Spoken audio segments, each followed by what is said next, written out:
মই প্ৰথমে আমাৰ CM ছাৰক ধন্যবাদ জনাইছোঁ।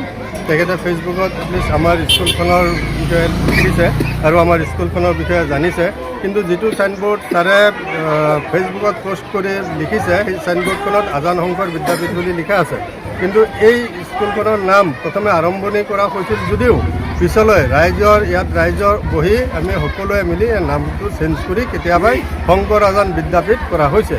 গতিকে আপোনালোকে চাব পাৰে স্কুলৰ পিছফালেও এতিয়াও আমাৰ শংকৰ আজান বুলিহে লিখা আছে, আজান শংকৰ বিদ্যাপীঠ বুলি লিখা নাই।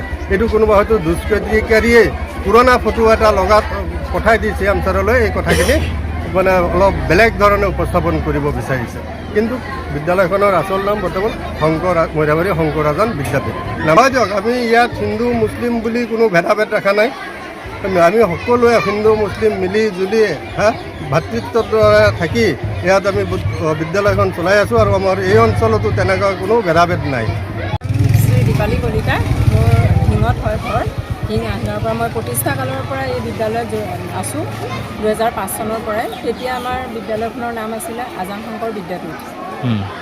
পিছত ইয়াৰ স্থানীয় যিসকল লোক সেইসকলে আপত্তি কৰাত আৰু আমাৰ বিদ্যালয়ৰ সকলোৰে সহযোগত আমাৰ ফৰিদুদ্দিন ছাৰৰ আলোচনা কৰিলে। কৰি পিছত আমাৰ সকলোৰে মানে আলোচনাৰ মৰ্মে এই বিদ্যালয়খনৰ নাম শংকৰ আজান বিদ্যাপীঠ ৰখা হয়। আমাৰ মুখ্যমন্ত্ৰী মহোদয়ে যিটো ফটো পোষ্ট কৰিলে ফেচবুকত আজান শংকৰ বিদ্যাপীঠ, সেইটো কিমান দিন চলিছিলে সেই আজান শংকৰ নামত?